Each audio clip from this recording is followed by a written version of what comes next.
출구 없는 극단 정치, 여기서 문을 열겠습니다. 구교영의 정치비상구 시작합니다. 안녕하십니까, 구교영입니다. 이번 주 토요일에도 여지없이 저희가 특별판으로 찾아왔습니다. 지난주 토요일에 문화평론가 김갑수 선생님이 나오셔가지고 그야말로 아주 들었다 놨다 했습니다. 저희 구독자들이 반응이 굉장히 열화와 같은 반응을 보내주셨고요.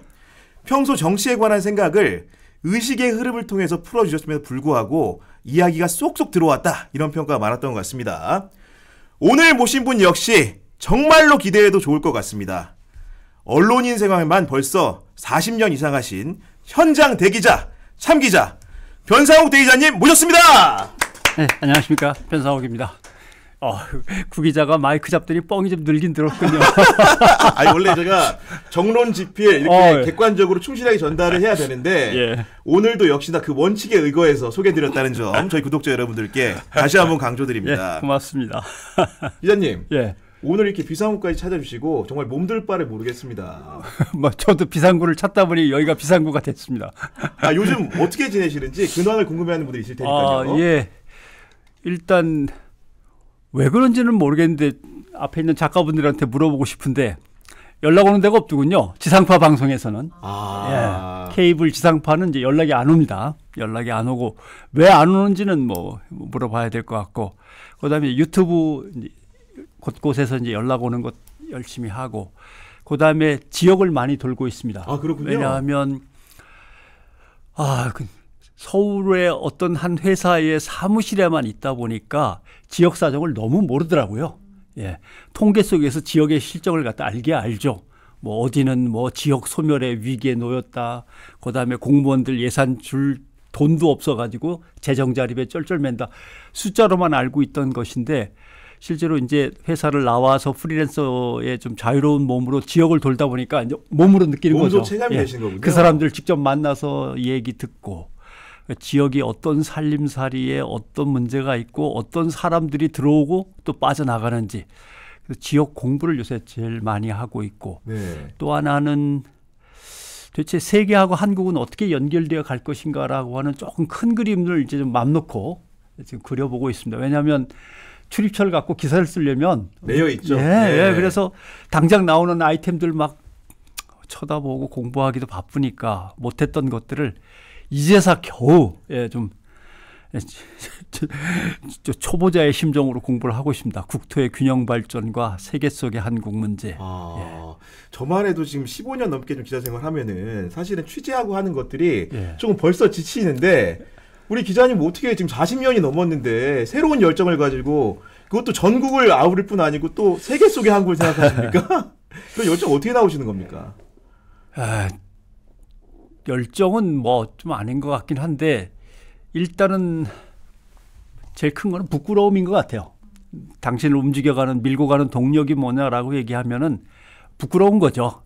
알지도 못하는데 떠들었던 거에 대한 부끄러움도 있고, 그러니까 제대로 공부를 해서 다시 얘기를 해야겠다라고 하는 다짐도 있고, 그다음에 못 가본 곳 못 만난 사람들이 그렇게 많은데 뭘 안다고 그렇게 주워 섬겼을까라고 하는 부끄러움도 있고 해서, 그런 것들에 대한 부끄러움, 그다음에는 이제 미래 세대에 대한 또는 지나간 앞 세대에 대한 나름대로 애써서 물려주셨는데 제대로 다 못한 것 같기도 하고, 다가올 세대한테 새로운 길을 준비도 전혀 못한 상태, 이래갖고는 안 될 거 아닌가. 그래서 퇴직하면 좀 쉬어야 되는데 조금만 더 지금은 빠질 때가 아닌 것 같아라고 하는 마음가짐으로 그냥 하나씩 둘씩 닥쳐오는 것들을 그냥 하고 있는 중이죠. 근데 부끄러움, 그렇죠. 그리고 기자한테 제일 중요한 건 역시 사람 공부하고 세상 공부입니다.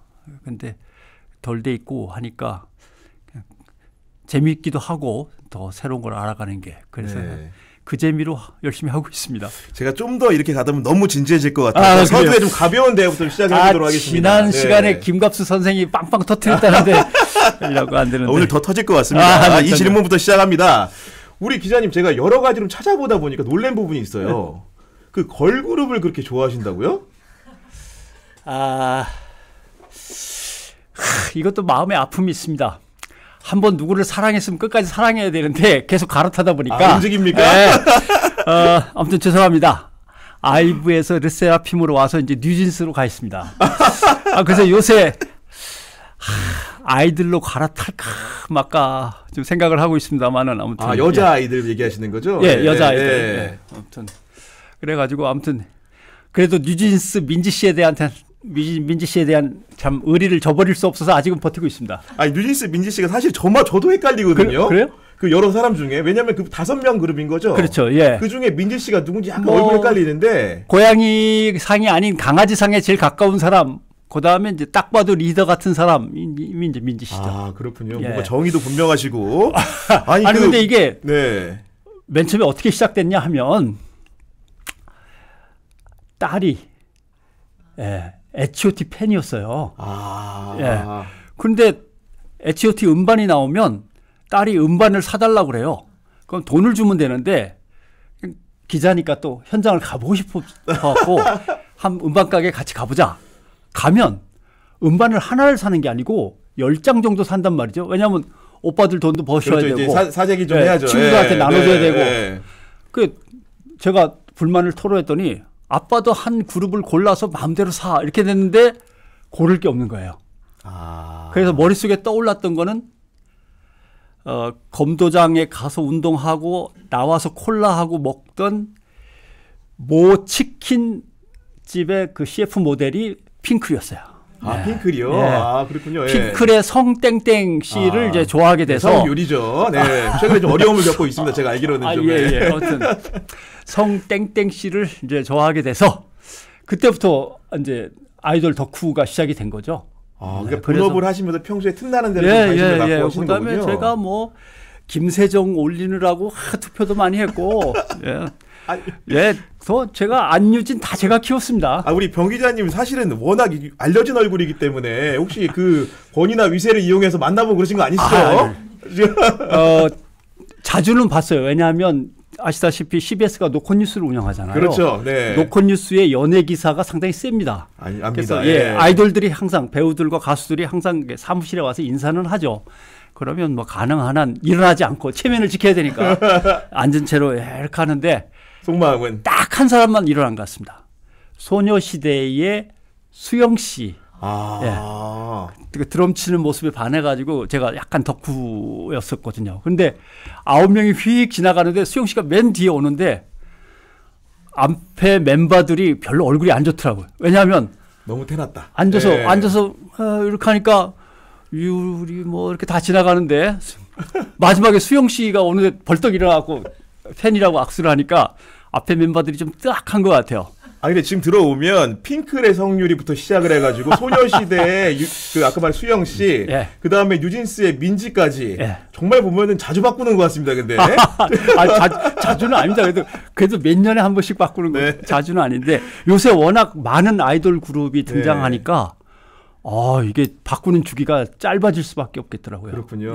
아무튼 죄송하지만 아이들의 미연 씨는 좀만 기다려 주십시오. 건너가겠습니다. 공개 이제 어떻게 보면 선언까지 하셨는데 이제는 아이들을 좋아한다 이렇게 말씀해 주신 건데 하나 더 가볍게 한 칸 더 와보겠습니다. 그 우리 딴지일보 총수였던 김어준 씨 사실 방송을 언제 시작했나 싶어요. 그런데 그 방송 입문할 때 상당히 어느 정도 조력을 해주셨던 분이 우리 대 기자님이라는 얘기가 있습니다. 그건 그냥 일설에 의한 것이고요. 일설인가요, 그거는? 담당 PD가 어느 날 프로그램을 하나 새로 런칭하고 싶다라고 해서 그러면 프로그램 제목과 담당할 사람을 찾아와라 그랬더니 그게 이제 저공비행이라는 프로그램이었어요. 낮게 날면서 이것저것 살펴본다. 그럼 MC를 내놔봐라 그랬더니 얘기를 잘 안 해요.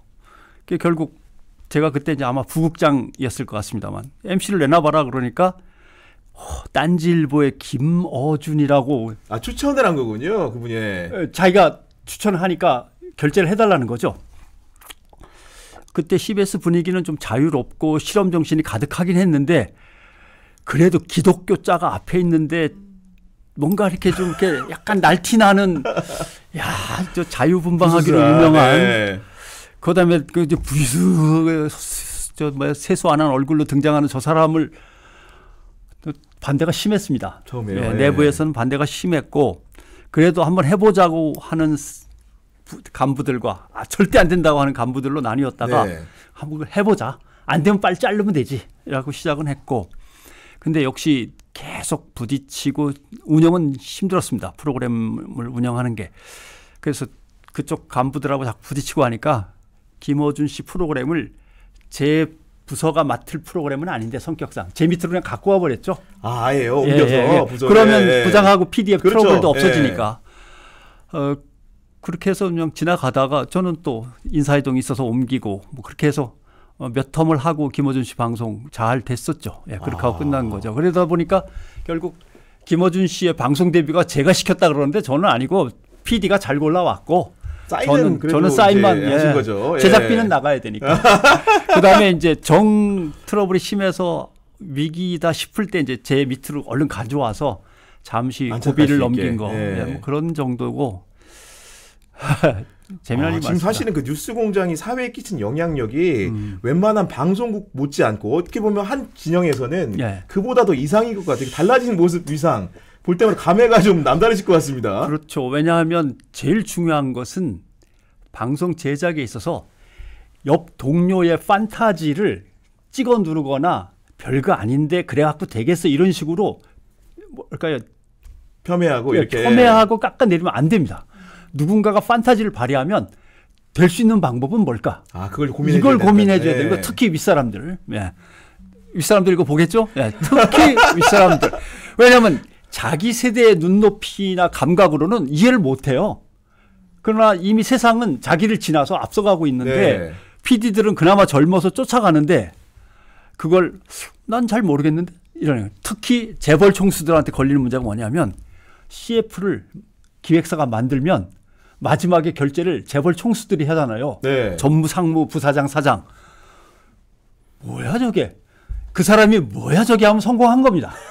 근데 뭐야 저게 하면 아랫선에서는 안 된다는 뜻으로 받아들이는 거죠.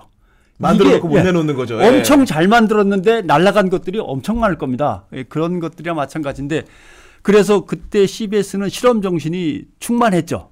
등장한 인물들을 꼭 시선집중 김종배, 정관용, KBS, 뭐 기타 등등 뭐 그다음에 이제 각종 패널들 민동기를 비롯하여 뭐 지금 뜨고 있는 그다음에 김용민, 김어준 씨도 들어가고 다 첫 방송은 다 CBS하고 한 거죠. 정말 구글 시대를 연 분들이 다 CBS 시작됐군요 보니까. 그러니까 누구든 뭔가 새로운데 뭔가 좀 파격적인데 뭔가 다른 데서 안 하는 걸 하는데 그러면 CBS가 당겨오고 했던 그게 토대가 돼서 음악 프로그램을 만들고 싶어하는 여자 PD가 있는데 뉴스 메인 앵커로 데려와라고 하는 김현정 뉴스쇼가 그래서 탄생하는 거죠. 생각해보세요. 어느 방송사나 신문사나 남자의 나이 든 사람이 뉴스에 축이죠. 근데 아주 젊은 입사한 지 몇 년 안 되는 음악 프로그램을 하고 싶어하는 여성 PD 아니야 뉴스 메인 앵커로 와. 이게 사실은 뭐 황당한 거죠. 근데 그 판타지를 한번 살려볼까? 해볼까? 이제 이렇게 되는 것이 그걸로 지금 벌써 한 20년 가까이 먹고 살고 있는 거 아닙니까? 사실 제일 메인 프로그램, 제일 큰 프로그램 아닙니까? 미래 먹거리는 그렇게 만들어지는 건데 이러면 참 답답해지는데 그래서 참 지금 제일 답답한 거 하나만 얘기한다면 총선은 이 상황에서는 어느 당이 이구지고를 떠나서 절반은 실패해요. 이미 어떤 의미에서 22대 총선은 국가와 민족의 입장에서는 절반은 실패입니다. 왜냐하면 총선거나 대선은 특히 그런데 이 나라가 잘 되려면은 무엇을 준비해야지 어디로 가야지를 결정하는 공론장이 형성돼야 되는 거거든요. 그러니까 각 후보들마다 자기의 상상력이나 아니면 정보를 총동원해서 멋진 프로젝트나 비전을 내놓고 그것이 타당한지 아니면 그게 맞는지에 대해서 뭐 엄청난 토론이 벌어지고 국민이 선택을 해야 되는데 계속 비난만 있죠. 비난만 있고 남이 뭘 못한다만 나오지 우리는 뭘 합시다라는 건 안 나오잖아요. 거기다가 경선 과정에서 되니 안 되니에다가 되면은 그 사람의 흠집을 다시 찾아갖고 떨거라 뭐 날려야 된다 이거 갖고 싸우고 하다 보니까 이미 어떤 의제나 이슈를 가지고 총선을 치르지 못하고 있어요. 이미 뭐 3주도 안 남았는데요. 엄청난 돈을 들여서 국가적인 정치 행사를 하지만 이미 뭐 국가와 민족이 건질 만한 거는 의제상으로는 이슈와 의제상으로는 건지지 못한 채로 지나가는 거고 다만 좋은 사람들이라도 많이 뽑혀서 새로운 정치가 그래도 시작이 된다면 그걸 이제 절반의 성공이라고 봐야겠죠. 네. 지금 불과 한 10여 분 얘기했는데 이미 중요한 얘기 다 해주신 것 같아요. 갑시다. 정답입니다. 그 아까 부국장 하실 때 김어준을 이제 어떻게 보면 저공비행이라는 프로그램에 앵커로 발탁하는 이런 신선함을 이제 보여주셨는데 결국은 제가 지금 말씀 듣다 보니까 40년 지나서도 여전히 현장에 천착한 그런 문제의식 그런 것들이 당시에 그런 결정을 하게 된 동력인 것 같기도 합니다. 지금 현장 외길로 이렇게 다른 자리를 탐하지 않고 기자로서 고수하시는 이유가 있을까요? 탐하지 않는다 그러는데 자꾸 이런 얘기하면 안 오더라고 진짜 안 오고. 일단 현장을 계속 고집하는 이유는 솔직한 고백을 하자면 취재 생활을 별로 못 해봤어요. 맨 처음에 어떻게 시작하셨는지 모르지만 일단 사회부로 시작은 하죠. 그렇습니다. 저도 그렇습니다. 사건 시작하고. 근데 저는 특집으로 빠져 있었고 주로 특집 취재만 했고 그러다 보니까 또 더군다나 처음에는 CBS가 뉴스 보도 시사 방송을 금지당해 있던 상황입니다. 언론기본법에 의해서. 그래서 기자가 취재를 나가면 사실 불법이죠. 불법입니다. 그래서 언론기본법에 위배되는 불법 행위였기 때문에 취재 자체가 그러니까 관공서는 드나들질 못하고 보도자료는 받아보질 못하고 그러니까 이제 흔히 기층 민중이라고 표현을 하는 거죠. 어렵고 힘든 사람들 탄압받거나 아니면 버림받은 사람들 취재를 이제 주로 다니다 보니까 세상 공부는 참 많이 했습니다. 그러나 도대체 이 세상을 왜 이렇게 끌고 가는지 그 사람들에 대한 취재. 그러니까 옛날 같으면 청와대, 권력기관, 국회, 그다음에 각 행정부처 이런 것들을 취재를 못한 거예요. 그래서 지금이라도 제가 겪었던 민생 밑바닥에서의 경험과 그걸 컨트롤 해나가야 될 책임이 있는데 못하고 있는 사람들 그 사이에서의 연결 하나도 못한 거죠. 제대로. 그래서 뭐 기사도 제대로 많이 못 쓴 거고 그래서 두 개를 연결하고 거기에 대한 전문가들의 의견, 교수님들의 의견이나 사회운동가들의 의견을 붙여가지고 제대로 된 그림을 기자로서 그려내는 것. 그것이 이제 기자의 책무인데 이제라도 조금 할 수 있지 않을까? 이제 좀 보이는 게 많으니까 지금이 오히려 적기인 것 같습니다. 그러기에는. 지금 너무 낮춰서 말씀하시는 것 같은데 제가 좀 알아본 바로는 그 87년도 우리 민주화의 항배가 정했던 그 해에 박종철 고문치사 사건을 리포트를 하는데 그 동료들의 그런 비호 속에서 이렇게 정말로 탄압을 이겨내고 보도했던 얘기들이 구전되는 부분들이 있습니다. 그때 상황 좀 설명 좀 해주시죠.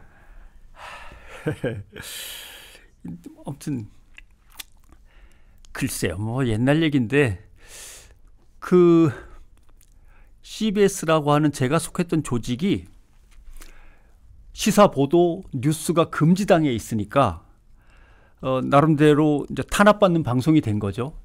이게 국내에서는 탄압받는 방송이고 언제 무너져서 사라져버릴지 모르는 조그마한 방송이라고 그냥 내쳐버렸는데 외국에서 보는 시각은 그게 아니었던 거예요.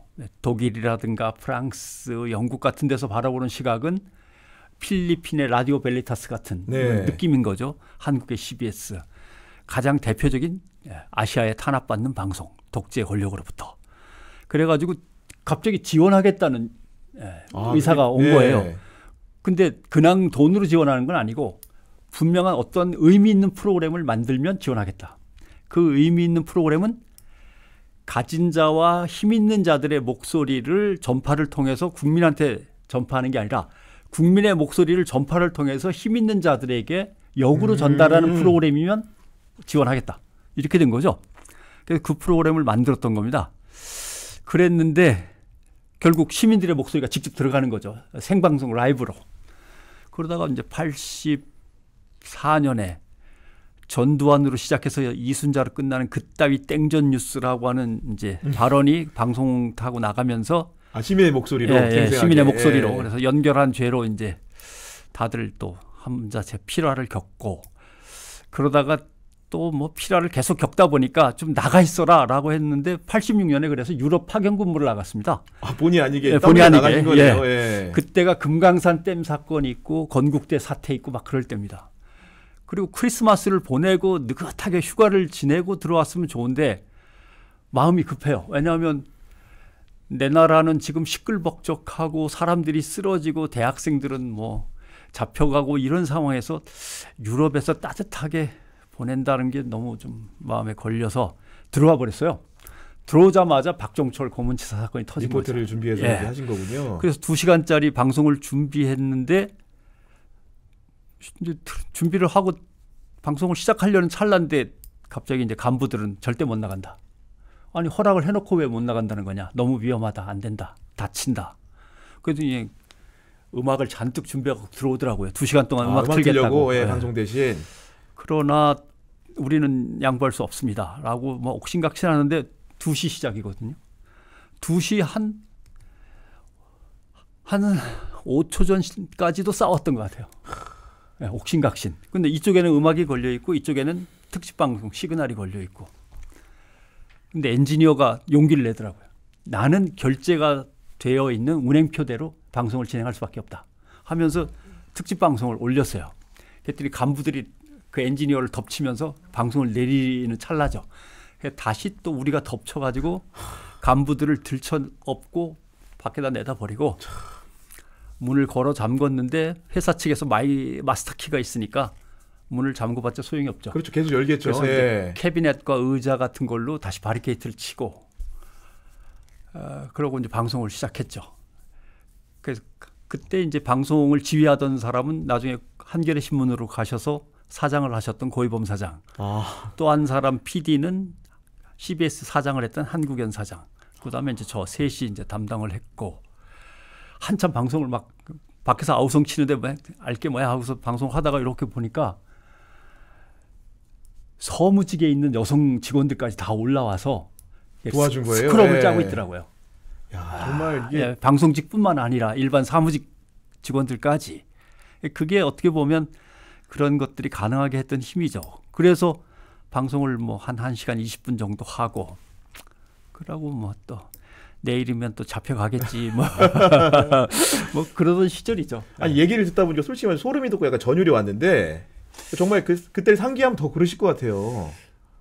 그 뭐 예를 들면 뭐 그렇게 집에 들어갈 수가 없잖아요. 내일이면 이제 바로 남산으로 가든지 뭐 어디로 가야 되는데 이문동으로 가든지 뭐 아니면 저 치안본부 저쪽 대공분실 남영으로 가든지. 그 뭐 그러면서 셋이 둘러앉아서 너는 어떻게 잘 견딜 수 있을 것 같으냐. 이제 미리 예. 예. 고이범 선배는 나는 뼈대가 약해서 때리면 정말 아픈데 뭐 이렇게 하고 한국연 선배는 나는 잠이 많아서 잠 안 재우면 난 진짜 죽음인데. 이게 참. 야 너는 막내인 저는요 굶기면 못 참아요. 뭐 이제 그런 얘기들을 하고 있는데 운이 좋아서 몇 번의 그런 필화가 있었는데 필화 때마다 그 인간들을 방송에서 완전히 배제시켜서 총무 파트로 보내든지 내보내든지 둘 중에 하나 하라. 그러면 이제 회사가 또 총무 파트로 보내거나 저는 성우실 근무도 했습니다. 네. 그랬는데 그때는 민주화가 막 진행될 때라 흐름을 거슬 수가 없는 거죠. 권인숙 성고문 예. 사건, 박종철 고문치사 사건, 그다음에 이한열 사망 사건 이렇게 이어질 때니까 기사 한 줄이 급해요. 그래서 다른 사람 이름을 빌려서 내보내고 방송을 하고 프로그램을 제작했는데 근데 그게 걸리면 그 사람이 잡혀가는 거죠. 이런 것들이 오히려 더 부담이죠. 그런 야만의 시대를 살았는데 최근에 또 그런 시대를 상기하는 일이 있었던 것 같아요. 그 황상무 대통령실 시민사회 수석이 전이겠죠. 예. 그분이 기자들과의 그 밥자리에서 그 오홍근 기자에 대한 회칼 테러 사건을 다시 얘기를 했는데 이게 사실은 저만 해도 그 일을 정확하게 내용적으로는 모르고 있거든요. 그때 언론에게 그 예, 사건은 뭐, 어떤 의미입니까? 일단 황상무 전 수석은 KBS 입사가 1992년이에요. 그 시절 겪지 않은 1988년 사건에 있지도 않았구나. 예.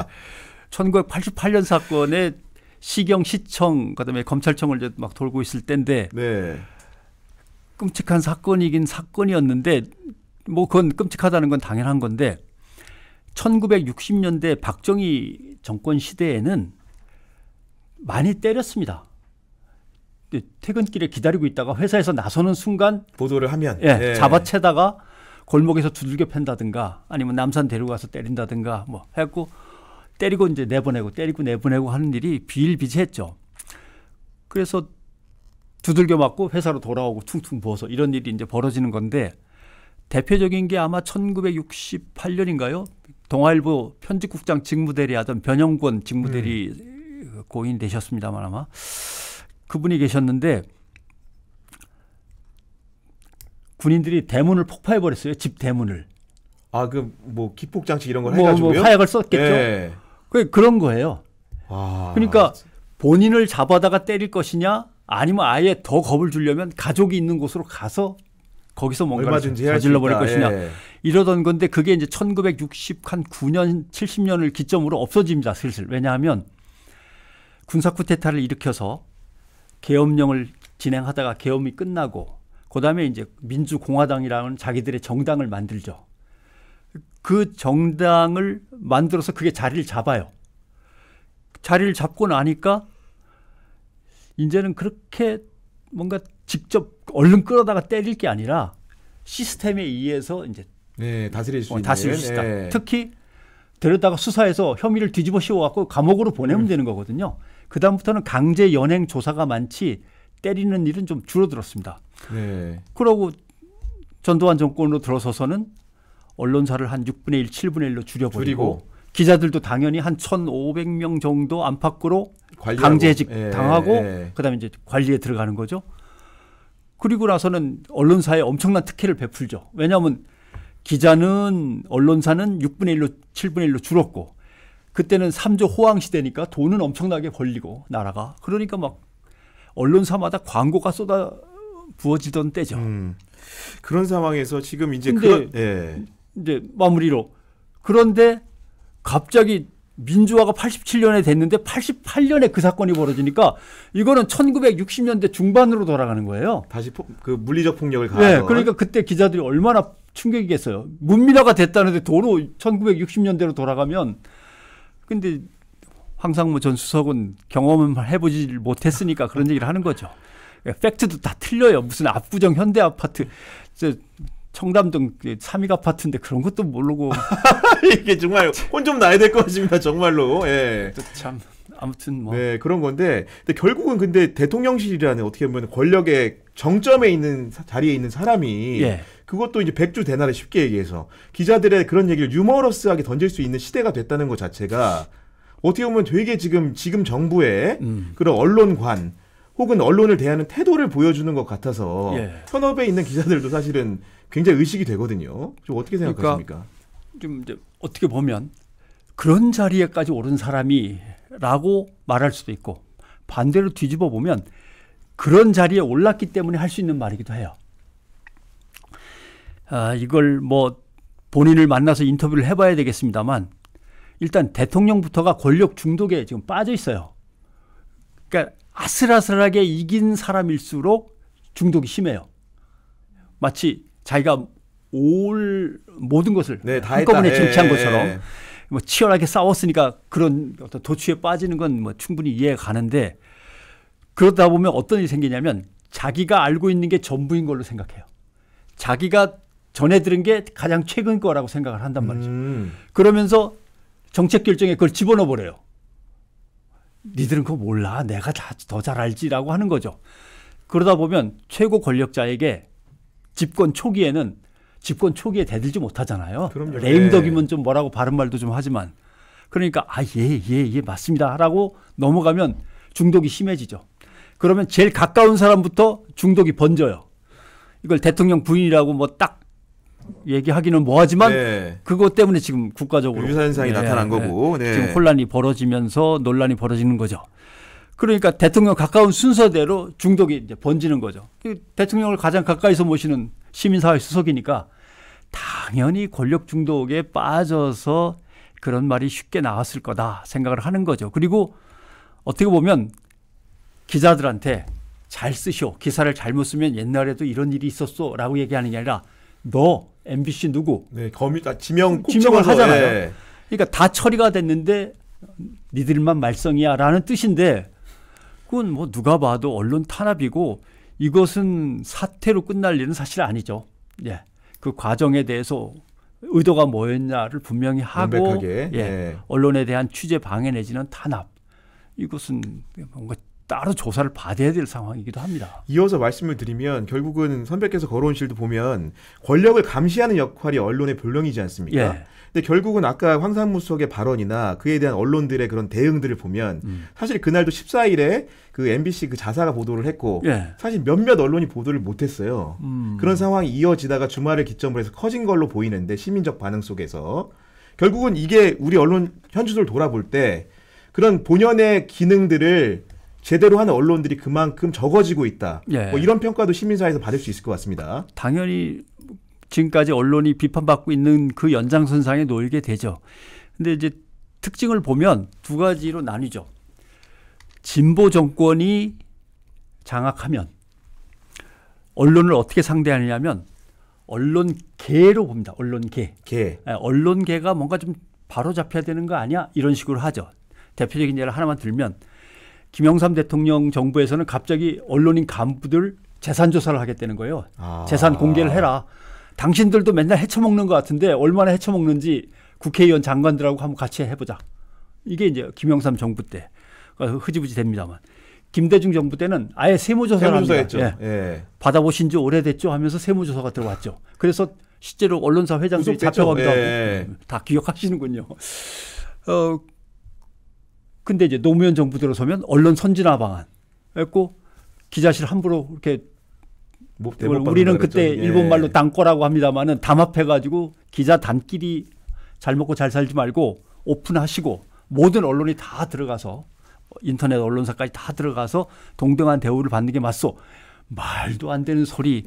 이럴 때는 보수 언론, 진보 언론이 없어요. 하나가 돼서. 예. 그래갖고 한겨레 오마이 경향이 이제 가끔 야단도 맞습니다만 그럴 때는 또 뭐 하면서 그렇게 되니까 언론이 이걸 알아요. 근데 보수 언론이 집권을 하면 어떻게 되냐면 그렇게 진보 언론처럼 생각 없이 접근하지 않습니다. 일단 그룹을 나눠요. 무조건 우리 편. 그다음에 한 대 때려야 될. 일단 한 대 쥐어받고 시작하면 우리 편. 그다음에는 떡 하나 주면 우리 편. 그다음에는 아예 취급도 안 하는. 취급도 할 필요도 없는 인간들. 이게 넷으로 나뉜단 말이죠. 당연히 조중동 비롯해서 종편 상당수는 이쪽에 들어가죠. 1그룹에 속할 거고. 무조건 우리 편. 덩치로 보나 자간 이것저것 구조상으로 보나 한 대 때려야 돼. YTN, 연합뉴스, KBS. KBS는 니들 수신료 별도로 징수한다. 전기료에 안 묶어버릴 거야. 거기서 손실이 한 3천억에서 3,500억 아닙니까? 1년에. KBS 뭐 운영이 안 되는 거죠. 뒤통수가 그냥 완전히 뭐 얼얼하겠죠. YTN 팔아버릴 거야. 연합뉴스 뭐 바꾸고 300 한 2~30억 들어가던 거에서 200억 잘라. 절반 넘게 잘라버린다든가 지원금을. 이러면은 한 대 얻어맞는 거죠. 그런 다음에 잘 할 거지 그러면 잘한다. 순치를 시킨다는 거죠. 그러니까 KBS는 잘하겠습니다 하고 잘하니까 전기료에서 떼버릴까 하다가 그냥 다시 검토해 볼게 하면서 무기한 유예시킨 거 아닙니까? 그런 것들이고. 그다음에 이제 YTN 같은 경우는 민영화 시키면은 대주주만 불러다가 야단치면 되니까 간단해요. 통제하기가. 이미 그런 수순을 밟고 있죠 지금. 그다음에 대주주가 알아서 자기 아랫사람 사장으로 보내고 하면 다 끝나는 거 아닙니까? 이렇게 간단하게 진행이 되는데 그다음에 이제 떡 하나 주면 케이스는 지역 언론들. 이건 뭐 단돈 100만 원, 200만 원도 아쉬울 때가 있거든요. 지역 방송, 지역 신문들은 지자체를 통해서나 아니면 정부의 각종 재단 운영, 지원 재단의 뭐 기금이나 뭐 여러 가지를 통해서 슬슬 조정이 컨트롤이 가능하죠. 더군다나 지역 언론들의 상당수는 건설 자본들이 대주주입니다. 그렇죠. 그러니까 뭐 세무조사라든가 여러 가지 직결되는 것들이 그쪽에다가 아닌 거죠. 전화만 몇 번 해도 그쪽에 전화만 몇 번 해도 뭐 신문이나 방송을 갖고 있는 대주주들이 깜짝깜짝 놀라는 거죠. 생각해 보세요. SBS 저 큰 건설사도 위태위태한데 지금 이미 소문이 파다하죠 시장에서. 그러니까 그러면 이제 때려야 될 친구들, 뭐 먹여야 될 친구들, 그다음에 무조건 우리 편은 끝났고 나머지 이제 경향, 오마이, 한겨레, 그다음에 그놈의 MBC 이렇게 되는 거죠. 그러니까 이 구조 속에서 항상 돌아가는 거죠. 이 구조 속에서. 그런데 MBC를 탄압하면 문제가 되는 것이 노조라는 게 있단 말입니다. 그러니까 가능한 한 정권 입장에서는 사실 제가 정권 잡아도 그렇게 작전을 짜겠죠. 노노 갈등으로 빨리 몰고 가는 수밖에 없습니다. 내부 분란으로. 예, 내부 분란으로 하고 내부에서 고발해가지고 저 사람들은 저렇게 방송하면 안 되죠라고 하는 쪽으로 몰고 가야 명분도 서고 정부가 직접 개입한 어떤 티도 안 낼 수 있고 그래서 노노 갈등으로 몰고 가고 또 하나 노라는 단어 자체를 뭐랄까요? 불온딱지를 지워버리는 거죠. 예. 왜냐하면 노는 벌써 좌파들이 하는 겁니다라고 하면서 건설노조부터 치고 등등등등 치다가 결국 MBC는 노조, 좌빨 노조가 운영하는 방송사. 타이틀을 크게 붙여놓고 노형화됐다 이거죠. 예. 그러니까. 네. 그래야 탄압해도 국민들이 저 불온한 방송사? 그래서 처리했겠지 뭐 이렇게 되는 거니까. 정부의 언론 탄압도 명분을 갖다 획득할 수 있고 또 하나의 문제는 이제 시민사회가 연대해가지고 파업투쟁을 지지한다거나 할 경우가 이제 골치 아파지는 거죠. 예전에는 그렇게 했던 거죠. 당연히 그랬죠. MB 때. 예. 예. 88년부터 90년, 91년으로 이어지는 방송사 연대 파업 투쟁이 다 그렇게 이어졌으니까요. 96년까지 쭉. 그 경험을 갖고 있으니까 알죠. 그러니까 결국 시민사회를 방송사, 신문사로부터 떼놔야 되죠. 그 방법은 시민사회 지원 예산을 확 삭감해가지고 내 코가 석잔대가 되면 되는 거죠. 이미 앞에 있었죠. 그런 것들 이 정부에서도. 그래서 이번에도 시민사회에 지원되던 또는 뭔가 제시되던 모든 프로젝트라든가 지원 예산 같은 게 막 잘려나가는 거죠. 시민사회는 지금 오늘 내일 살기도 바쁘니까요. 이렇게 해서 하나의 어떤 언론을 큰 그림을 그리면서 몰고 가는 겁니다. 네. 그런데 이제 방법은 기자들이 또는 PD 아나운서까지 해서 모든 언론 저널리스트들이 일치 단계라 해서 나서면 되는데 그러나 그렇지는 않거든요. 4분 오열이 돼 있죠. 예. 왜냐하면 통계 아마 보셨을 건데 TV조선하고 조선일보는 정부 광고가 엄청나게 늘었잖아요. 예. 유일하게 줄어든 회사가 있는데 MBC하고 아마 한겨레는 또 경향도 거의 뭐 늘지도 줄지도 않고 뭐 눈치만 보면서 대충 줬을 것 같고. 그러니까 무조건 우리 편은 엄청나게 정부 지원 광고 예산이 막 늘어나는데 다른 곳은 벌써 줄어들거나 아니면 동결돼 버리니까 언론사들이 아차 우리가 지금 뭘 해야 되는지를 아는 거죠.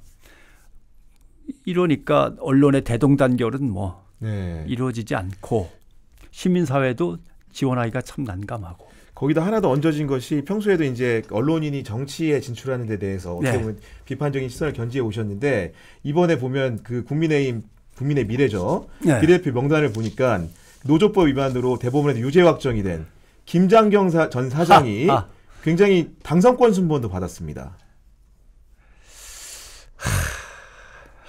잘 이거 참 뭐 그냥 두루뭉술하게 설명을 드리면 이번에도 총선에 지금 출마하겠다고 나선 전현직을 다 합치면은 대충 한 38명, 25명 하면 얼마입니까? 한 63명입니다. 63명. 네. 거기에 조금 몇 명 이제 늘었을 것 같습니다만은 거의 한 65명 선인데 물론 몇 명이 당선되냐는 지켜봐야 되는데 실제로 총선거를 치르고 집계를 하면은 거기에 전현직 언론인은 몇 명이냐면 35명 선 안팎입니다. 절반 정도 되는군요. 12% 안팎 정도 됩니다.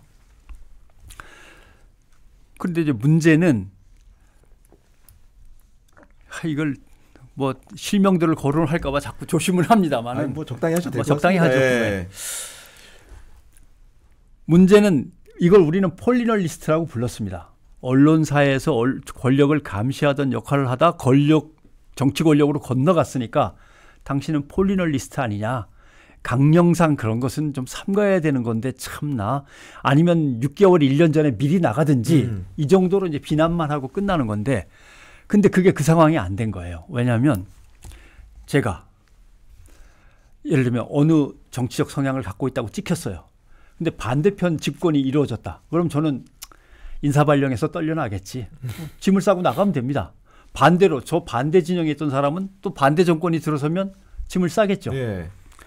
그건 개인적인 차원이란 말입니다. 근데 그게 안 되는 거죠. 왜냐하면 노조가 방송사 중심으로 생각한다면 복수 노조가 허용되면서 진보 노조, 보수 노조가 있으니까 진보 전형이었다가 정치권으로 건너간 사람들은 진보 노조하고 보수 진영에 속해 있는 사람이었는데 정치권으로 건너간 사람은 보수 노조하고 손잡고. 예. 그러니까 언론사에 있는 후배들한테 빨대를 꽂아가지고 계속 정보를 빼고 어떻게 하면 그 언론사를 우리 당 정파에 끌어들일 수 유리하게 있는지.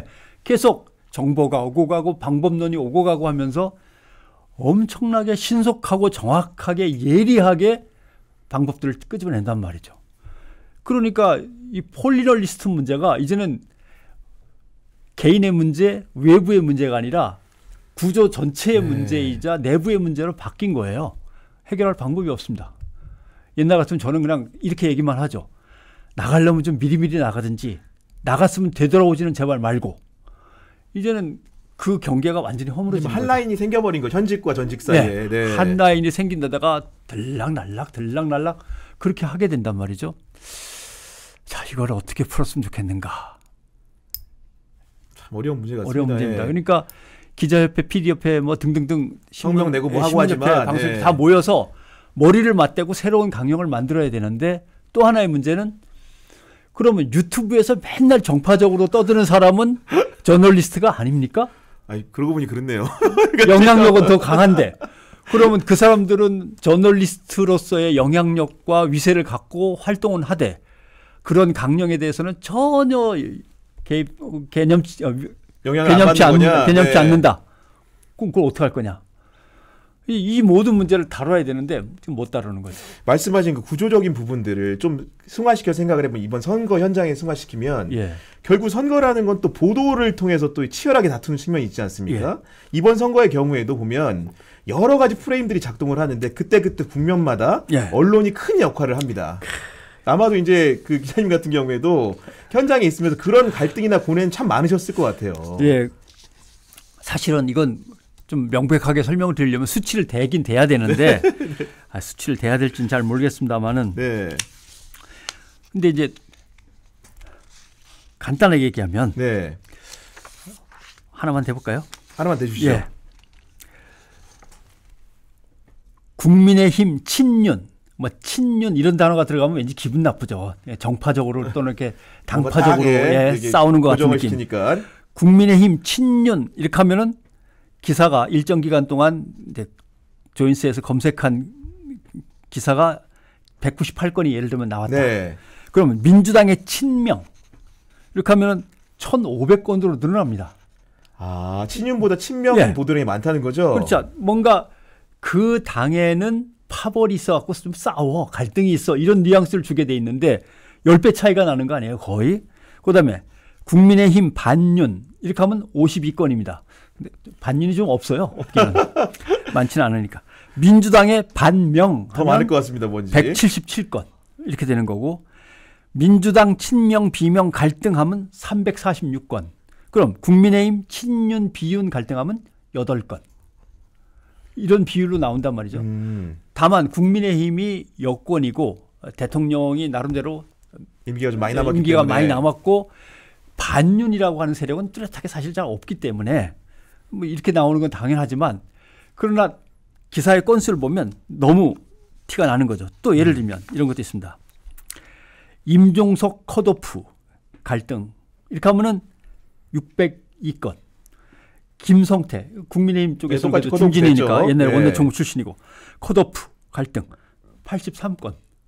600과 83 이것도 거의 뭐 인물의 그런 경중을 따지더라도 여하간 큰 보도 차이인지 이런 식의 차이가 난단 말이죠. 그다음에 모 방송을 보면 잘 모르겠는데 아무튼 여야 선거 국면을 다루는데 한동훈 위원장 얼굴이 무지하게 오래 나와요. 그다음에 이재명 대표의 얼굴이 조금 짧게 나오고. 나온다거나 그 시간 비율이 안 맞는 거죠. 뭐 그런 식으로 된다든가 이런 것들인데 지금 제가 이제 한쪽으로 기울여서 얘기했는데 그러면 뭔가 야당 편을 너무 들어서 문제가 되는 방송도 나와야 되는데 찾아보기가 어려워요. 그거는 이유가 여러 가지 있겠지만 첫째, 진보 진영 언론이라고 하는 것들이 너무 점잖아서 고지식하다. 고지식해서 그래도 객관적으로 해보려고 애를 쓴다. 두 번째, 포털에서 자기네 뉴스를 공급하는 언론사가 한 80, 100, 뭐 그 정도 100군데 안팎이라고 치면 상당수는 이미 친여 쪽으로 가 있는 거 아니냐. 네. 그러니까 건수에서 이렇게 차이가 나는 거 아니냐. 그다음에 예를 들면 대통령이 자기 대통령 후보 시절에 공약도 거의 안 지켰는데 국회의원 총선거 공약을 831조를 뿌리면서 전국을 유랑하고 있다. 아무도 비판하지 않잖아요.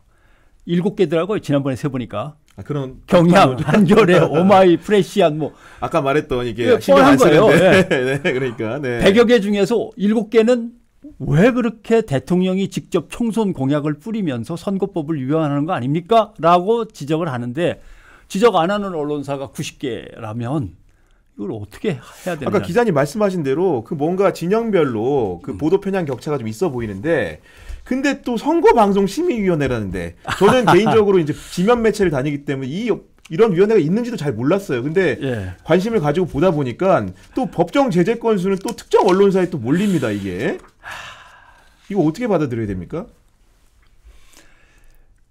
그러니까 이걸 이제 예전에 안 쓰던 단어인데 요새 써 이런 걸 신박하다고 하는 거죠.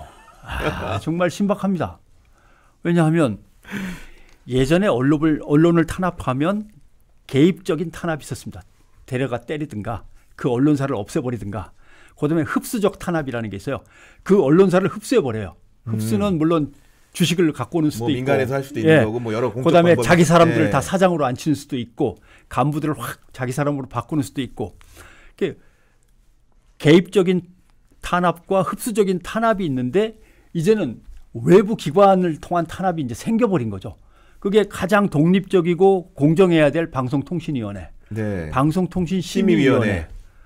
이게 정부 여당 편으로 간단 말이죠. 그러나 정부 여당 편이 안 되도록 장치는 대충은 돼 있습니다. 독립기구 형태로. 야당 추천이 들어가야 되거든요. 야당에서 누구를 추천하면 뭐 때문에 안 된다고 심의를 미루고 여당 추천은 무조건 받아들이고 이렇게 하면은 벌써 5명이 합의제로 이루어야 되는데 여당 2명만 들어가서 2명이 다 진행을 한다든가 방송심의도 제대로 뿌리지를 못해갖고 방송심의위원회가 편파적으로 진행이 된다든가. 왜냐하면 방송심의위원회가 왜 편파적입니까? 제가 뭐 편파적이라고 주장하는 건 아닙니다. 왜냐하면 거기에 있는 방송심의위원회 직원 180명이 우리 기관은 너무 편파적입니다라고 지금 성명을 냈죠. 성명을 내고 지금 거의 뭐 태업 상태 아닙니까? 그걸 봐도 방송심의위원회가 공정하다고 할 수는 없는 거죠. 이렇게 보면 신박한 방법이 총동원되고 있어요. 개입적 탄압에 흡수 탄압에 기관을 동원했는데 거기에 노노 갈등에 그다음에 여기서도 빠져나가는 것은 개인적인 고소 고발. 그래서 기소. 그래서 그동안 마가릿 대처 수상의 영국 시절부터 시작돼서 이명박 시절로 통해서 건너온 거기다가 박정희 전두환 시절에 있었던 것까지 얹어가지고 총체를 보여요. 총체를. 총체적 탄압이 강도는 물론 뭐 때리거나 마구 그냥 간첩 혐의를 씌우거나 이런 것만은 없을 뿐이지 강도에서 조금 약해졌을 뿐이지 방법상으로는 더 신박하고 다양하게 탄압이 되고 있는 거죠. 이게 현 정권이 언론을 바라보는 눈이고 언론을 대하는 태도입니다. 그리고 그게 곧 국민을 대하는 태도가 되는 거죠. 그 중간에 이제 가는 길에 브릿지로 하나 좀 생각난 게 그 예전에 보니까 미디어 감찰반이라는 별명도 있었던 것 같아요. 예. 그냥 뭐 맨 처음에는 매체 비평이라고 하는 이제 코너를 맡아서 김어준의 뉴스 공장에서 이제 진행을 하고 있었는데 이런 내용의 어떤 이론적인 근거를 제시하면서 조금 이렇게 진지하게 접근을 했더니 그것보다는 삐뚤어 나가거나 왜곡하고 있는 것들을 콕콕콕콕 좀 집어달라. 이런 쪽으로 이제 바꿔서 아니 어떻게 하다 이게 감찰 일종의 생각해보면 암행어사 개념인 것 같은데 암행어사 아니죠. 겉으로 또 하는 거니까 방송을 하시는 거. 근데 특히 예전에 보다 보니까 김건희 여사 관련된 보도라든가 이런 것들도 직접 이제 알아보시기도 하고 하면서 보도 중간에 숨어 있는 내용들을 많이 읊어주셨는데 그 중에서 좀 제일 기억나는 거 있습니까? 제일 기억나는 게 뭐가 있을까요? 너무 많아요. 근데 다 논란을 거듭하고 고소 고발이 이루어진 것들이 많고 제가 제일 그때 관심을 기울였던 것은 두 가지 문제였던 것 같습니다. 네. 하나는 뉴스의 개인화와 개인의 뉴스화라고 하는 언론 저널리즘이 지켜야 될 어떤 가치 문제인데 어떤 뉴스가 있을 때 저 뉴스가 우리의 삶과 또 각 개인의 삶을 어떻게 왜곡시키거나 아니면은 뭐 변화시키는가 이래야 그 사람한테 의미 있는 뉴스 전달이 되는 거잖아요. 그렇죠. 네. 이게 뉴스의 개인화입니다. 근데 김건희 씨에 대한 것은 개인의 뉴스화예요. 뭐 공적 가치가 떨어지는 디올부터 시작을 해서 뭐 쇼핑에 관한 거라든가 뭐 너무 예쁜 애부터 뭐 그다음에 뭐 케네디 제클린 여사의 뭐 장갑을 흉내 냈느니 마느니부터 시작을 해서 그 개인이 그렇게 뉴스화될 가치가 있는가에 대한 이 분별이 완전히 없어져 버렸어요. 우리 미디어가 처음에 그랬다는 거죠. 네. 더군다나 박근혜 전 대통령 때 박근혜 대통령의 머리 스타일부터 시작해서 뭐 옷이 어떻고 그것도 뭐 나중엔 다 최순실 씨의 작품이었다고 비난도 받았습니다만은 그래갖고 국민들의 비난을 그렇게 받고 대통령 탄핵 사태까지 이르렀는데 그거에 대한 반성 없이 어떻게 언론이 또 대통령 부인을 놓고 저렇게까지 개인을 뉴스화해서 그것도 뭐 뉴스화도 비판도 아니고 칭송인데 그런 문제. 또 하나는 분명히 의혹과 비리가 드러나면 그것을 취재해서 보도해야 될 언론이 보도를 안 하는 문제. 보도량도 심각하게 줄죠. 기껏해야 기존의 언론들은 전혀 보도를 안 하니까 보도를 했던 곳이 대한 언론들, 대한언론 서울의 소리라든가 아니면 굿모닝 충청이라든가 그리고 나서 이제 경향 한겨레 오마이가 이제 또 대대적으로 갖고 뭐 이런 구도로 간다면 그러면 레가시 언론, 기성 언론들의 존재 이유는 도대체 뭐가 될 건가라고 하는 고민을 많이 했죠. 그래서 참 어렵겠다라는 생각을 많이 합니다. 최근에는 또 근데 그 뭐 명품백 사건으로 파문이 커진 이후에는 12월 중순부터 아예 지금 안 나오고 있어요. 그러니까 아예 안 나오니까 사실은 보도할 것도 없는 거죠.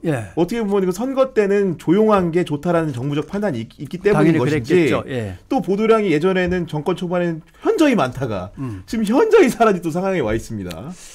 그건 뭐 겪어봤습니다. 1987년 말쯤에 IMF가 빵 터졌잖아요. 환란 위기가. 그리고 나서 선거가 있었습니다. 선거가 있었는데 김영삼 대통령이 그래 내가 대구 경북을 그래도 좀 한번 슬쩍 가서 인사라도 하고 그래야 될 거 아닌가 힘을 실어주려니까 난리가 난 거예요. 제발 오시지 말라고. 나타나는 순간 표가 떨어지기 시작하니까 제발. IMF 때. IMF 때. IMF에 대한 어떤 총책임자로 대통령이 지목되고 있는 마당에 대통령이 어디에 나서신다는 것은 전혀 뭐 선거에 도움이 안 되고 표가 떨어지는 겁니다. 그래서 빌었습니다. 싹싹. 그런 상황이 온 거죠. 지금 총선거에는 뭔가 밑바닥에는 박근혜 전 대통령 때 국정농단하고 실제적으로 어떤 색깔 톤이 비슷한 분노가 형성돼 있어요. 다만 그때만큼 뭐 연설문도 직접 작성해서 넘겨주고 뭐 전화 걸어가지고 막 야단치는 모습이 동영상으로 안 나왔을 뿐이지 뭔가 그러고 있는 거 아니야? 라고 하는 국민들의 의혹 그다음에 거기에 따르는 뭔가 불만과 분노 같은 것들이 저변에 깔려 있거든요. 그러니까 지금으로서는 뭐 예리하게 정국을 판단하셨다고 생각합니다. 안 나오시는 게. 근데 사정이 또 그런 저간에 이런 정서가 있다 보니까 최근에 이제 국민의 미래 비례대표 명단을 두고도 혹시나 그 여심이 미친 게 아니냐라는 또 이렇게 루머도 좀 있고 뭐 그런 상황인 것 같습니다. 보니까. 네. 자, 거기에 대해서는 들은 바가 없는데 이런 거는 글쎄 뭐 기자는 아무래도 팩트를 취재를 통해서 명격하게 밝혀야겠죠. 얘기를 해야 되니까 들은 바는 없는데 아무튼 뭔가 의문을 제기하고 싶은 것은 예전에 그랬거든요. 박근혜 전 대통령 때 비서실장이 김기춘 비서실장 아닙니까? 검찰 취재할 때 보면은 김기춘 검찰총장이 이야기를 하면 그대로 받아 적다 보면 나중에 그걸 기사로 옮기다 보면 손 볼 데가 없어요. 거의 완벽한 하나의 문장이 그냥 나와요, 입에서. 그때 출입하신 겁니까? 예. 그냥 받았으면 그게 하나의 완결된 문장이에요. 그렇게 완벽 추구자였는데 대통령 비서실장을 하는데 지난번에 했던 거하고 이번에 했던 거하고 이러면 완전히 색깔이 다른 정책이라든가 아니면 전혀 안 맞는 결정들이 마구 쏟아지는 거예요. 그래서 그때 도대체 이걸 누가 결정하는 것인가? 김기춘 비서실장의 머리와 자존심으로는 이건 못 나온다. 용납이 안 되는 말들인데. 도대체 나올 수 없는 거고 그러니까 용납이 안 되는 건데. 문어로 이상한 글들이 나온 거잖아요. 쉽게 그렇죠. 얘기해서. 예. 글부터 정책부터 의사결정들이 막 이상한 거예요. 결국 그것은 국정농단이 뒤에 있는 거죠. 근데 지금 윤 대통령도 역시 마찬가지입니다. 보면은 비서진에서 저걸 중의를 모아가지고 대통령한테 건의하고 대통령이 마지막으로 검토해서 결정을 내렸을 것 같지 않은 희한한 것들과 황당무계한 것들이 계속 쏟아져 나온단 말이죠.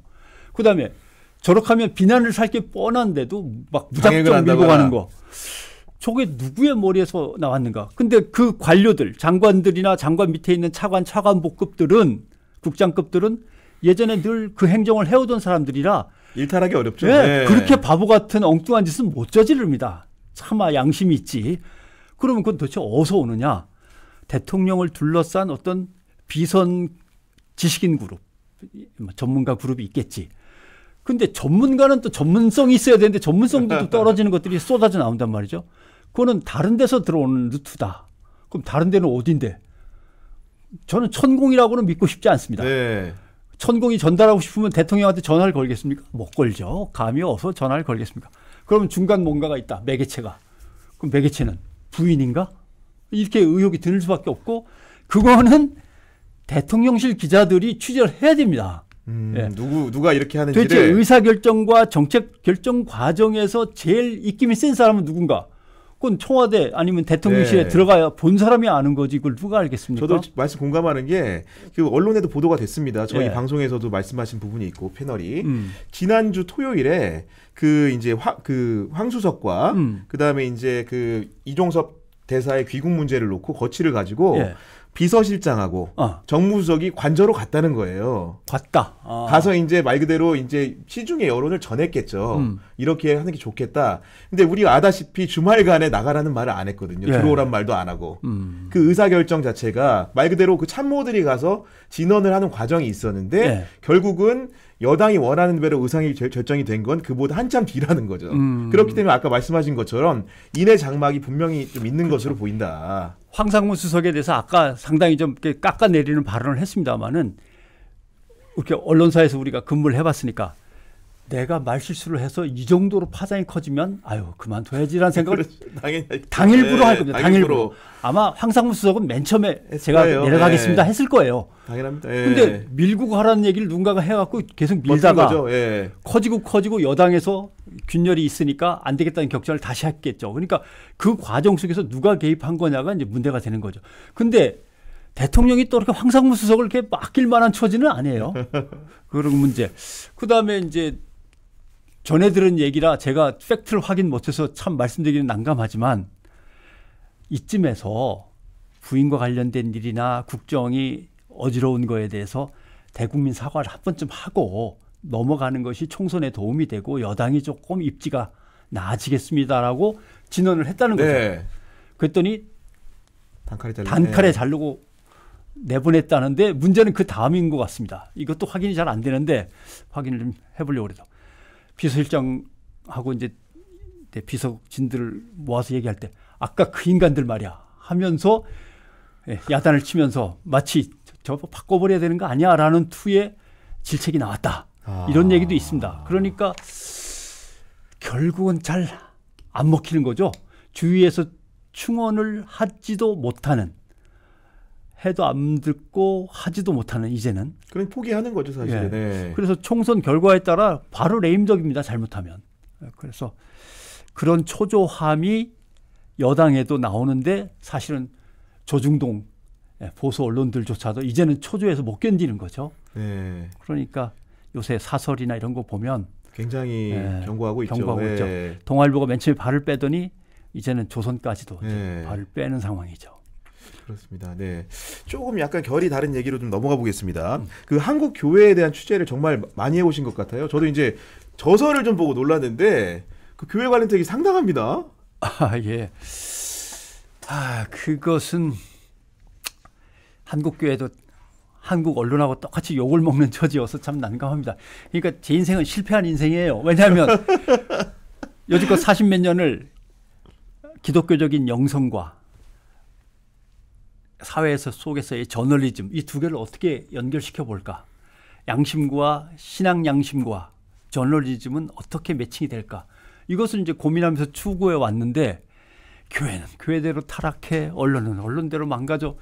그러니까 제가 참 보람이 없습니다. 그런 상황인데 한국 교회는 정치 권력하고 너무 가까워요. 박정희 대통령이 군사 정변을 일으켰을 때 또는 유신을 할 때 전두환 대통령이 12.12 쿠데타를 통해서 집권할 때 다 그때마다 문제는 백악관이죠. 네. 문제는 백악관인데 백악관에 줄을 놔줄 수밖에 없는 거는 한국 교회입니다. 미국의 교회를 통해서 이렇게. 왜냐하면 군인들이 갑자기 백악관에 어떻게 줄을 놓겠습니까? 그렇죠. 네. 그런 역사부터 시작해서 대통령의 정통성과 명분이 밑바닥으로 가 있을 때 대통령을 위한 국가 조찬 기도회 뭐 이런 거. 박정희 대통령을 위한, 전두환 장군을 위한, 전두환 대통령을 위한 계속 여는 거죠. 그다음에 사회가 발전은 하지만 완전히 양극화돼서 빈부격차가 엄청나게 심해지면서 기층 민중이라고 하는 어려운 국민 다수 계층이 생기고 거기에 대한 분노가 끌어오를 때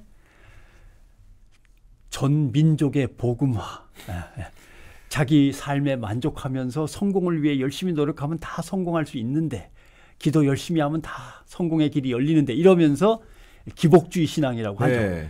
자기 복하고 자기 성공만 추구하는 이런 신앙적으로 교회의 어떤 노선을 갖다 틀어버리는 이 모든 것들이 때로는 인권 탄압이 있거나 국민의 기본권을 침해하는 사건이 막 터지면 그때 또 가만히 있죠. 침묵도 가장 정치적인 행위입니다. 맞습니다. 예? 나서서 자기가 어떤 시대를 향해서 횃불을 들어야 되는데 횃불을 슬그머니 끄고 창고에다 넣어두면 그건 범법행위죠. 어떻게 보면 역사에 대한. 그런 교회를 어떻게 제자리에 놓고 정치와 민생에 대해서 교회가 재구실을 하도록 할 건가라고 하는 고민. 그다음에 슬그머니 청와대 대통령실 뒤로 해가지고 종교가 권력을 만나가지고 유착하는 문제. 이제 이런 것들을 감시하고 싶었던 거죠. 그런데 잘 안 되네요. 그러니까 그 침묵과 음지에 있는 행위들을 뭔가 좀 이렇게 그 정권을 보위하는 수단으로 양지화시키는 이런 흐름들이었던 것 같은데. 그러니까 결국 역사의 반동, 역사의 퇴행에 교회가 기여한다는 건 말이 안 되지 않습니까? 근데 최근에는 보니까요. 그 뭐 흔히들 극우 교단이라고 할 수 있겠죠. 그 예전에는 말 그대로 소극적인 부역을 택했다면은 지금은 적극적으로 정치 전면에 나서려는 움직임도 많이 보입니다. 특히 뭐 특정인을 거명이 좀 그렇지만은 그 정광훈 목사 같은 경우에는 정당을 이미 만들었고요. 그러니까 그게 왜 그렇게 됐느냐 하면 뭐 70년대 유명한 이제 산업화 과정이 있지 않습니까? 60년대 후반부터 70년대 그때 가난한 농촌에서 다들 대도시로 몰리죠. 그 사람들이 가난한 중산층, 빈곤층이 되어갖고 도시를 떠받치고 있는데 마음의 위안은 교회 가서 이제 받게 되는 거죠. 그러면서 교회가 엄청 커졌습니다. 전 국민의 한 25% 가까이가 교회를 다닌다라고 할 정도로. 그러니까 이걸 기독교라고 하면 오해가 있을 수 있어서 개신교 진영에서 자신감이 붙은 거예요. 근데 되는구나. 이승만 대통령 이후 끊어졌던 기독교 장로 대통령이 이명박 대통령 나왔죠. 때 성취가 됐잖아요. 자신감이 폭발하고 막 어깨에 뽕이 들어가면서 대통령도 우리가 만들었어. 그 기억하실지 모르겠습니다만 대통령 부부가 기도회 그 단상에서 무릎을 꿇는 장면이 그때 사진 찍힌 게 있습니다. 목사와 장로들의 끝발이 그렇게 올라간 거죠. 대통령이 바로 무릎을 꿇을 정도로 기도하면서. 그래 가지고 대통령을 만들어냈는데 기독교가 힘을 합쳐서 막상 대통령 되면 공평하게 해야지 기독교만 챙겨줄 수는 없어요. 특히 종교 문제는 특히 더 어렵죠. 그렇죠. 예. 양이 안 차니까 기독교 정당을 만드는 운동으로 나아갑니다.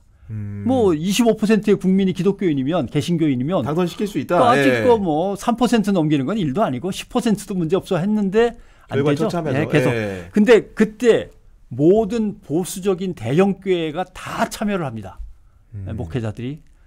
그래서 보수 기독교 진영 자체가 이미 정당 정치에 발을 쑥 들이밀었던 거예요. 깊이. 예, 그러다가 안 되니까 다 빠져나오긴 했습니다만은 그러니까 그때 행동대장으로 내세웠던 전광훈 목사라든가 장경동 목사라든가 이런 사람들은 다시 그럼 우리도 그만둬야 되나? 뭐 그만둔 거죠. 예.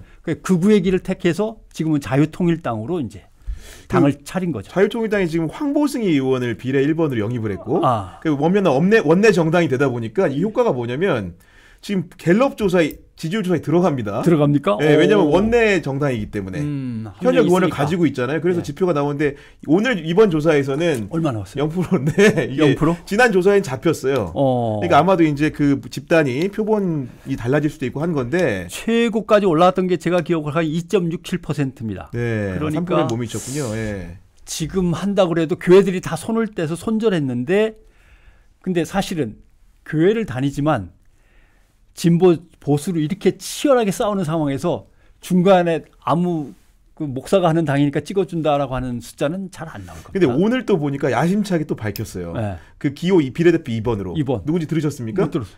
대통령의 40년직이라고 하는 석동현 전 검사장을 영입했다고 합니다. 그러니까 이게 뭐냐면 뭐 석동현 검사장 아마 보셨을 수도 있을 것 같은데요. 그 여하간 이번에 송파 선거에 나왔다가 공천을 못 받았잖아요. 박정훈 앵커한테 졌는데 네. 이분이 비례 2번으로 지금 영입이 되셔가지고 중간에 누가 다리를 놨을 건지는 대충 짐작 가는 사람이 정말요? 있습니다. 예. 함부로 밝히면 안 되겠다. 이게. 확인을 못했지만 왜냐하면은 보수 우파 기독교하고 항상 끈을 갖고 있는 그 법조인 그룹이 있습니다. 예. 그 그룹이 아마 다리를 놨겠죠? 네. 아마 그런 생각이 드는데 그래도 아무튼 퍼센테이지로 쉽지 않다. 3%는 어려울 거라는 예상을 합니다만은 근데 문제는 몇 퍼센트를 얻느냐가 중요한 게 아니고 그 보수 우파 또는 극우 기독교 세력이라고 규정할 수밖에 없는 그 사람들이 어떤 의제를 내놓느냐가 중요한 거죠. 평등법 반대. 네. 동성애자들은 이건 완전히 정말 인간 윤리를 저버린 이런 그다음에 반공까지는 괜찮은데 국내에 있는 어떤 정상적인 세력들에 대한 좌빨몰이 이런 것들이 의제로 나오고 그걸 국민의힘 같은 경우 한동훈 위원장도 걸핏하면 그런 얘기를 꺼내잖아요. 예. 그러니까 결국 이런 겁니다. 교회가 위기에 빠지고 정권도 혼란기에 접어들면 둘이 손을 잡아요. 둘이 손을 잡으면 어떤 일이 벌어지냐면은 교회는 정치적인 주제를 교회 안으로 갖고 들어옵니다. 평등법, 반공에 의한 좌빨몰이 이런 것들이죠.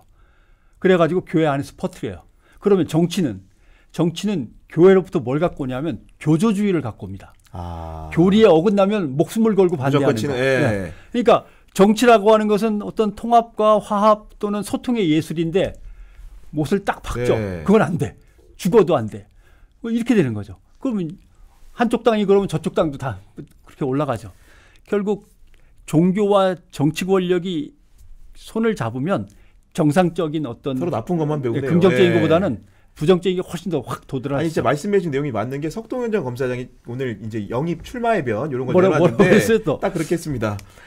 악성 좌파 정당을 쉽게 얘기하면은 그 맞설 진성 우파 정당이 필요하다면서 이렇게 나왔어요. 예. 그러니까 정확한 그 말 그대로 이제 예고하신 것처럼 진성 우파 정당을 만들겠다. 악성 좌파 정당을 이제 없애고 그런 캐치프레이를 가지고 나왔더라고요. 예. 그래도 모르겠습니다만 너무 노땅스러운 생각인지 모르지만 일본에서의 제일 큰 비극은 정치 권력이 군을 만났을 때입니다. 아, 정치가 군을 만났을 때 진보적인 정당들도 있고 예를 들면 중도 정당도 있고 보수 정당도 있었는데 이 정치 권력들이 자기네끼리 정파 싸움을 하다가 힘이 딸리니까 군부의 세력을 어떻게 끌어와서 힘을 보태려고 하죠. 그래갖고 시작된 게 제2차 세계대전에 개입하는 겁니다. 중일전쟁, 러일전쟁을 거쳐가지고. 그 다음에도 역시 2차 세계대전 끝난 뒤에도 그것이 하나의 큰 덩어리 카르텔로 남아가지고 자민당 독재가 시작되는 거 아닙니까? 결국 정치는 정치다워야 되고 종교는 종교다워야 되고 정치와 종교가 만나더라도 어떤 자리에서 만나야 되느냐 하면 그 땅에서 가장 고통받는 사람들의 고통을 어떻게 덜어줄 수 있을까 하는 정책의 문제에서 교회와 정치가 만나야 되는데 권력의 자리에서 밀실에서 만나면 안 되는 거거든요. 그래서 자꾸 밀실에서 만난단 말이죠. 그런 것들을 제어해보고자 했으나 안 됐고 그나마도 민주화가 돼서 군이라든가 정보기관이 그 결속에서 카르텔에서 떨어져 나가 있다는 것, 거리를 두고 있다는 것만 해도 다행인데 근데 새로운 우파 정당이나 보수주의자들의 주장 중에 보면 정보기관의 수사력을 다시 복원시켜라. 이게 나오지 않습니까? 그러니까 과거 박정희 전두환 시대의 어떤 회기를 결국 의미하는 건데 그런 의제들이 나오면 에이 말도 안 되는 의제야라고 해야 되는데 교회의 보수적인 분들 사이에서는 이미 카톡으로 다 번져가지고 그걸 찬양하는 찬양하고 이번 선거에서 꼭 이겨가지고 저걸 성취시켜야 된다고 이러는 분들이 이제 나오는 거죠. 이제 지금 대화가 좀 말미로 가고 있습니다. 이제 시간 관계상 가고 있는데 이거 다시 좀 원점으로 돌아와서 그 얘기를 묻고 싶어요. 평생 현장 기자를 선언하셨기 때문에 갑자기 좀 흔들리십니다. 평생 할 생각을 하니. 그러니까 제가 그러면은 어쨌든 간에 현장 기자로 삶이 기신데 저도 궁금한 문제입니다. 그러니까 레거시 미디어에 사실은 오래 복무를 하셨잖아요. 계셨죠. 그리고 이제 어떻게 보면은 또 새로운 실험들을 하시면서 또 뉴미디어 현장을 일찍부터 만나신 것 같습니다. 어떻게 보면 그게 저공비행부터 시작된 실험들이라고 볼 수 있을 것이고 지금은 또 아까 말한 대로 경남에 가셔가지고도 뭔가 새로운 젊은 사람들과 호흡하는 새로운 실험들을 하고 계신데 한편으로 레거시 미디어의 위기라고들 다 합니다. 형태적으로. 더 이상 소비하지 않는다. 독자들이. 그 권위가 그리고 계속 떨어지고 있다. 뭐 자초한 측면도 있는 것 같습니다. 근데 반대로 뉴미디어의 시대라고 하는데 뉴미디어의 시대는 아까 우리도 잠깐 얘기를 나눴지만 편향성을 또 극대화하는 단점이 있습니다. 그렇게 공정성을 담보받지 못하기 때문에 우리 진영 안에서만 소비를 해요. 그걸 또 극대화시킵니다. 그러니까 이런 단점들 장점이 너무 분명한데 이 시대의 언론이란 건 어쨌든 중립해야 되는 것이고 그 방향은 좀 어떻게 가져가야 되는 겁니까? 근데 여기서 이제 존립해야 되는 것이고 근데 존립할 수 있을까? 저 정도면 과연 존립을 해야 되는 건가? 뭐 이런 의문이 요새 드는 거죠. 근데 언론을 이제 다시 한번 생각을 해보고 있는데 언론의 의미는 뭔가라고 할 때 언론은 국민이 자기의 의사를 자유롭게 표현하고 서로 교류하면서 공론의 장을 만들어가는 그 전체적인 큰 행위를 언론이라고 부르는 게 맞다. 첫째. 좁혀서 언론이라고 하면 여러 가지가 있더라고요. 언론 사주의 언론. 언론 사주가 마음대로 휘두르고 그다음 언론사의 언론. 그거는 무슨 일보 무슨 방송이라고 하는 조직의 언론. 언론인들의 언론. 우리들의 언론. 그다음에 시민과 언론인이 함께하는 언론, 아예 시민 언론. 시민 언론 있죠. 그다음에 우리가 살린다면 그럼 뭘 살려야 되는 것이냐? 첫째, 큰 언론은 목표니까 이건 살려야 되는 건 당연한데 이 나머지 5개 중에서 도대체 우리가 살리고자 하는 건 뭐냐? 언론인들의 언론인가? 적어도 그거라도 되면 좋겠어요. 언론 사주의 언론을 살릴 수는 없잖아요. 그렇죠. 언론사여 영원하라. 뭐 조선일보는 영원해야 되고 예를 들면 경향신문은 영원해야 되고 이렇게 구호를 내세워서 경향을 위한 경향은 될 수 없고 한겨레를 위한 한겨레도 될 수 없고 그건 뭐 국민 입장에서 보면 우리는 어떻게 보면 국민의 알 권리와 표현의 자유를 잠시 위탁받아서 대행해주고 있는 건데 그렇게 얘기할 수는 또 없는 거고 결국은 시민과 기성 언론의 만남, 콜라보레이션, 그다음에 여기에 시민사회 단체들이라든가 전문가들의 가버넌스 어떤 이런 걸 통해서 언론인만의 언론이 아닌 시민들이 주체적으로 참여하고 만들어내는 새로운 형태의 언론 이것들이 이제 나올 수밖에 없다. 그게 디지털과 함께 혁명이 일어날 줄 알았는데 디지털은 오히려 사람들을 더 잘게 나눠서 네. 자기 어떤 골방에 가둬버리는 이런 효과를 발휘하니까 꽉 막혀버린 거죠. 그래서 앞으로 언론이 어디로 갈지는 모르는데 도대체 그럼 언론은 어디로쯤에 서 있습니까? 라고 하면 저는 폭발적인 변화의 시작점에 있다가 아니라 시작은 이미 됐고 시작의 끝이고 이제부터 본격화하다라고 생각을 합니다. 그런 점에서 앞으로 어떤 언론이 등장할지 모르죠. 쉽게 얘기하면 X 전에 뭐였죠? 저 X 세대적으로요. X세대 전에 아니 저 SNS X 전에 트위터입니다. 트위터. 예. 트위터가 나왔을 때 얼마나 깜짝 놀랐습니까? 근데 그 트위터도 별 볼일 없다고. 지금 왜 페이스북이 나왔어요. 페이스북 다음에 우리가 또 얼마나 깜짝 놀랐습니까? 네. 야, 세상에 이런 미디어 매체 플랫폼이 가능하네. 그러다가 유튜브가 나오니까 거기로 확 옮겨가는. 요새는 또 유튜브에 인스타 합치면은 뭐 페이스북은 또 아무것도 아니고 이게 주기가 엄청 짧단 말이죠. 다음에 뭐가 등장할지는 아무것도 모르죠. 근데 한 가지 꼭 하고 싶은 얘기는 뭐가 나올지 모르는데 그 나오는 새로운 것들에 대한민국에서 만들어내는 게 하나쯤은 좀 있으면 안 되나? 라고 하는 거죠. 근데 우리는 정파성, 당파성, 그 다음에 기득권, 눈치 보기에 갇혀 있어가지고 아무런 판타지와 상상력이 없어요. 새로운 미디어에 대한. 이게 우리의 제일 큰 문제죠. 하다못해 디지털에 적응이라도 하라고 맨날 언론사에 해도 질책을 해도 그냥 디지털 팀 저쪽에다 하나 만들어가지고 그냥 남들이 유튜브 한다는데 유튜브 해봐. 뭐 그다음에 페이스북에다가 뭐 페이지 하나 만들어 봐봐. 뭐 이런 것밖에는 못 하잖아요. 그래서 아마 제 걱정 중에 맞을 거라고 생각을 하는데 예를 들면 자본과 기업이 다국적 언론, 다국적 자본에게 침식당하듯이 우리 언론도 이제는 구글, 아마존, 뭐 인스타 등등, 페이스북 이런 다국적 어떤 미디어 플랫폼에 의해서 침식당할 겁니다. 왜냐하면 우리 방송에서 운영하는 그동안 뭐 웨이브라든가 뭐 푸 뭐 이런 것들이 맞습니다. 이제는 넷플릭스라든가 디즈니에 밀려가지고 꼼짝을 못하듯이 한국의 언론도 그런 상황에 와 있어요. 제가 정확한 과학적이고 뭐 굉장히 합리적인 분석은 아닌데 최근에 네이버 주가를 보니까 주가 굉장히 많이 떨어져 있더라고요. 그 우하향을 계속 하고 있는데 그게 어떻게 느껴졌냐면 그걸 보고 저는 오히려 언론의 위기구나. 왜냐하면 네이버가 사실은 언론을 등에 업고 포털 사이트에서 굉장한 큰 영향력을 심대하게 발휘해 왔는데 유튜브 시대 이후에 그 영향력이 굉장히 반감됐잖아요.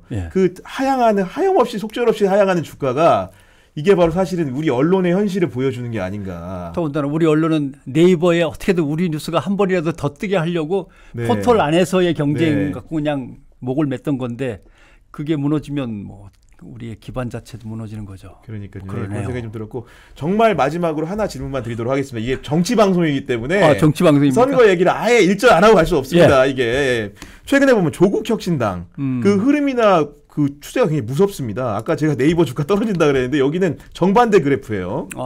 이 현상의 의미는 좀 어떻게 좀 독해하고 계십니까? 일단 국민들 중에 나름대로 국가의 미래에 대해서 이런 걱정을 하는 분들이 계신 것 같아요. 예전에는 군사 권력이라고 했는데 정보기관이 그걸 갖다가 또 이제 옆에서 같이 장악을 하더니 이제는 사법 권력이라고 하는 것, 이게 문제구나라고 하는데 그 사법 권력이라고 하는 건 그냥 사법 권력이 아닙니다. 법조 취재해봤으니까 아시겠죠. 한 번 검사는 영원한 기득권입니다. 계속 승진하다가 검찰에서 떨려난다 하더라도 로펌에 가든지 재벌 기업의 고문 변호사든지 항상 그 층이에요. 그러니까 변호사든 판사든 검사든 간에 나름대로 법조 중심의 카르텔이라고 하는 게 거기에다가 언론, 고위 관료, 정치인들이 엉켜가지고 죄송합니다. 지역을 차별하는 건 아닌데 일단 강남을 중심으로 한 좋은 학교 나온 거대한 카르텔. 이게 우리 사회를 주류세로로서 지배해 나온 지 꽤 된 것 같은 느낌. 그러면 그래도 직접적으로 법을 휘둘러 가면서 하는 건 안 되지. 근데 그게 이루어지고 있다고 생각하고 막아야 된다라는 조바심이 있는 거죠. 그분들이 이제 조국혁신당이라고 하는 새로운 당에 3년은 너무 짧으니 당장 검찰 권력에 대해서 손을 대야 됩니다라고 주장하는 쪽으로 쏠리기도 하고, 그다음에 사실 민주당의 성격을 어떻게 규정하느냐가 애매하지만 중도냐, 중도 보수냐, 중도 진보냐 갖고 아직 논란은 많습니다. 그 정도 갖고는 안 된다. 좀 더 진보적이었으면 한데 정의당, 녹색당 이런 제3당들은 너무 규모가 작은데 규모가 어느 정도 갖춰질 것 같은 당을 택하다 보니까 조국혁신당 이렇게. 그다음에 하나 관가하는 것은 조국 전 장관이 나름대로 수사의 대상에 오르고 할 때에 서초동 검찰 주변에 모였던 촛불의 인구를 생각하시면 그때의 그 촛불이 그대로는 아니더라도 남아있다면 전국에 얼마나 될까. 지금 조국혁신당을 지지하는 비율을 이해할 수 있는 수치가 나오는 거죠.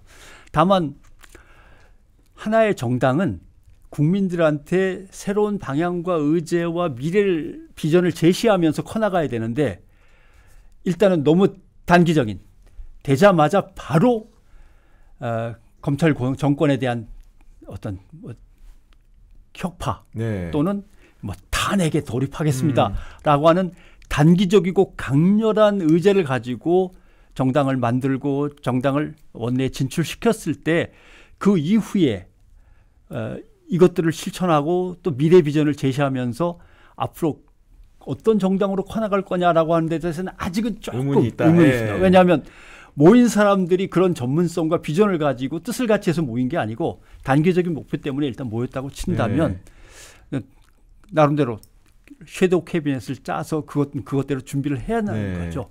그러면서 나름대로 진보적인 성격을 갖고 있는 당들과 우리도 좀 한번 연대하는 그 정치의 모습 이런 것도 이제 구경할 수 있겠습니다. 연립정부도 한번 나올 수도 있겠고 뭐 그런 걸 기대하는 거죠. 이번 주 금요일이 이제 후보 등록 마감일이었는데요. 그 솔직히 좀 궁금한 게 혹시 이번 총선 과정에서 영입 제안을 받으신다거나 그런 일 없으셨습니까? 저는 소문이 났나 봐요. 아나키스트라고. 그래서 아나키스트를 무정부주의자라고 번역하는데 그건 이제 잘못된 번역이 정확하게는 비포갑주의, 반포갑주의 이런 거 반억압주의라고 번역하는 게 맞겠죠. 그래서 어떤 것이 권력으로 뭔가 고착화되어서 사람들을 내리누르는 거에 대해서 되게 거부감이 있습니다.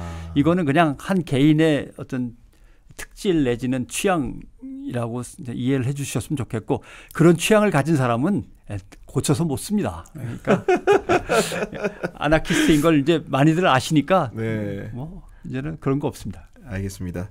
이렇게 말씀을 나누다 보니까 정말로 좋은 지혜를 많이 배운 것 같습니다. 특히 83년도 입사하신 거죠? 그 이래로 정말 40년 넘게 기자 생활 하시면서 체득하신 현대사의 질곡들을 잘 이렇게 묻어나고 배워나는 말씀 아니었는가 싶습니다. 그 마지막으로 저희 프로그램 나온 소감 좀 어떠셨는지 듣고 싶습니다. 흥미진진하네요. 그래서 다른 분들이 토요일 날 특별판에 나가셨다 그래갖고 나는 나가서 현실 정치에 대해서는 아는 것도 별로 없고 현실 정치 장치를 이렇게 상당히 이렇게 좀 거북스럽게 느끼는 사람으로서 내가 뭘 얘기할 수 있겠나 생각을 했는데 그래도 뭐 제 전공 분야에 대한 얘기가 들어가니까 그나마 좀 얘기를 할 수 있었습니다만은 뭔가 이슈별로는 가끔 만나서 한번 대체 어떻게 됐으면 좋겠는가라고 하는 좀 저만의 생각이나 아니면 또 다른 시각들을 소개하는 시간 가져보면 좋겠죠. 꼭 좀 깊은 해안 자주 좀 부탁드립니다. 지금까지 우리 선배 모시고 오랜 시간 감상해 주신 독자 여러분들 다시 한번 감사의 말씀드립니다. 구경의 정치비상구는 월요일 오후 4시 또 여러분들을 찾아뵙도록 하겠습니다. 지금까지 변상욱 대기자님이었습니다. 감사합니다.